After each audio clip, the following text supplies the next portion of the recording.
కలికిరి మురళీమోహన్ గారు 2 నిమిషాలు. ధన్యవాదాలు అధ్యక్ష. ప్రజా జీవితంలో ప్రభుత్వాల యొక్క నిర్వహణలో పౌర సరఫరాలు ఎంత ముఖ్యమో పౌర సంబంధాలు కూడా అంతే ముఖ్యం అధ్యక్ష. ఎందుకంటే పౌర సంబంధాల ద్వారా అంటే ప్రభుత్వం చేస్తున్నటువంటి కార్యక్రమాలు, ప్రభుత్వ పథకాలు, వాటి ఉద్దేశాలు, వాటి లక్ష్యాలు ప్రజలకు చేరవేయడం అనేది చాలా అవశ్యం అధ్యక్ష. ఎందుకంటే లేకపోతే అరుపులు కేకలు తెలివితేటలుగా, మూర్ఖత్వం మేధస్సుగా, దోపిడీని దర్జాగా చేస్తున్నటువంటి కొంతమంది కుహనా మేధావులు చేసే కుటిల ప్రయత్నాలు సమాజం మీద చెడు ప్రభావాన్ని చూపిస్తాయి అధ్యక్ష. ఈ క్రమంలో 3 లక్షల కోట్ల రూపాయలతో పెట్టినటువంటి బడ్జెట్లో ఈ పౌర సంబంధాల శాఖకి 329 కోట్ల రూపాయలని కేటాయించడం అనేది ముదావహం అధ్యక్ష.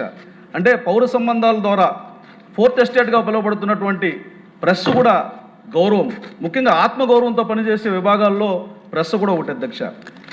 ఉమ్మడి రాష్ట్రంలో కానీ ఇప్పుడు కానీ ప్రెస్కి ప్రాధాన్యత ఇవ్వడంలో గౌరవ నారా చంద్రబాబు నాయుడు గారు చేసినటువంటి ప్రయత్నం ఎప్పటికీ మరిచిపోలేదు అధ్యక్ష. చరిత్రలో సువర్ణాక్షరాలతో నిలిచిపోయే అధ్యాయాలు ఎన్నో ఉన్నాయి అధ్యక్ష. ఎందుకంటే నేను కూడా కొంతకాలం జర్నలిస్ట్గా పనిచేశాను.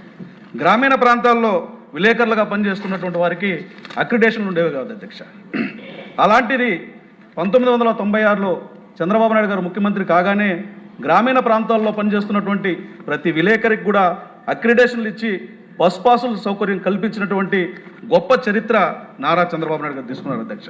అలాగే సంస్థల లక్ష్యాలతో కాకుండా, వారి యొక్క దృష్టితో కాకుండా జర్నలిజంలో కొన్ని విలువలను పాటిస్తూ సమాజానికి ఉపయోగపడే పనులు చేయాలని ప్రెస్ అకాడమీని కూడా స్థాపించినటువంటి గొప్ప ధీరోదాత్తమైనటువంటి నాయకత్వం నారా చంద్రబాబు నాయుడు గారి అధ్యక్ష. అంటే ఇవన్నీ ఎందుకు చెప్తున్నానంటే ఒక చిన్న ఉదాహరణ మాత్రం చెప్పాలి అధ్యక్ష.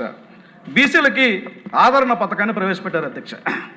అంటే కుటిల మేధావులు చేసే కుహనా ప్రయత్నాలు సమాజం మీద ఎలాంటి ప్రభావాలు చూపిస్తాయంటే, బీసీలకు ఆదరణ పథకం అనేది, ఒక్క నిమిషం అధ్యక్ష ప్లీజ్ అధ్యక్ష, బీసీలకు ఆదరణ పథకం అనేది వాళ్ళ జీవితాల్లో సమున్నతమైనటువంటి మార్పులు తీసుకొచ్చారు అధ్యక్ష. 2 ఉదాహరణలు అధ్యక్ష. రజకులకి ఈరోజు ఇస్త్రీ పెట్టెలు ఇస్తాము, దాని ద్వారా మీరు టిప్టాప్గా జీవించడానికి అవసరమైనటువంటి ఒక షాపులు పెట్టుకోండి అన్నారు అధ్యక్ష.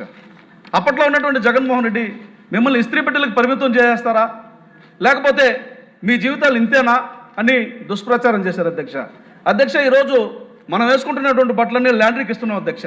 ల్యాండ్రీలు ఎవరు నడుపుతున్నారు అధ్యక్ష? వాటిలో ఆదాయం లేకపోతే, వాటిలో ప్రయోజనం లేకపోతే ల్యాండ్రీ షాపులు ఎట్లా నడుస్తాయి అధ్యక్ష?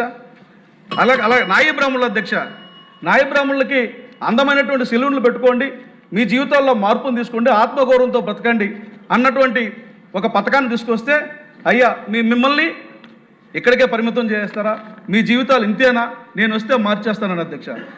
ఈరోజు కోట్ల రూపాయలు విలువ చేసే సెలూన్లు నడుస్తున్నాయి అధ్యక్ష. ఆదాయం లేకపోతే అవి ఎందుకు నడుస్తాయి అధ్యక్ష? అంటే సంపదని ఎవరికి దోచిపెట్టడం కోసం దుష్ప్రచారం చేస్తారు అధ్యక్ష, ఎవరికి దాచిపెట్టడం కోసం దుష్ప్రచారం చేస్తారు అధ్యక్ష. నేను అందుకనే ఈ సందర్భంగా ఒక మాట చెప్తున్నాను. అంటే ఈ బడ్జెట్లో చేసినటువంటి కేటాయింపులు కూడా దాచుకోవడానికి వాడుకున్నటువంటి ఒక విభాగం సమాచార శాఖ అధ్యక్ష. గతంలో మీడియాకి ఇవ్వాల్సినటువంటి ప్రాధాన్యతలను పక్కన పెట్టి తన సొంత ఛానల్కి, తన సొంత పత్రికకి కోట్ల రూపాయల ధనాన్ని బడ్జెట్ రూపంలో తన ఖాతాలోకి మళ్లించుకున్నటువంటి ఒక దుష్ట పాలన గురించి ఈ సందర్భంగా ప్రస్తావించాలి అధ్యక్ష. తుఫాను హెచ్చరికల గురించి వింటాం, అలాగే ఆరోగ్య పరిస్థితులు, అత్యేకమైనటువంటి పరిస్థితుల్లో హెచ్చరికల గురించి వింటాం. కానీ జగన్మోహన్ రెడ్డి పాలన ఒక నిరంతరమైనటువంటి హెచ్చరిక అధ్యక్ష.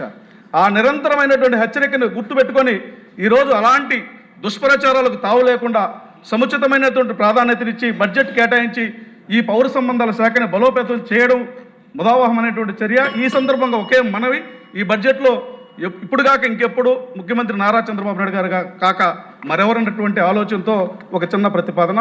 జర్నలిస్టులకి గృహాలు, స్థలాల విషయంలో సార్ కొంచెం ముదావహంగా ఆలోచించాలని కోరుతున్నాను. అలాగే దక్షిణ భారతదేశంలో కేరళ, తమిళనాడు, ఉత్తర భారతదేశంలో జమ్మూ, హర్యానా, ఈ రాష్ట్రాల్లో కూడా పెన్షన్ విధానం అమల్లో ఉంది. దానిపైన కూడా అధ్యయనం చేయమని మీ ద్వారా కోరుతున్నాను అధ్యక్ష. ధన్యవాదాలు అధ్యక్ష.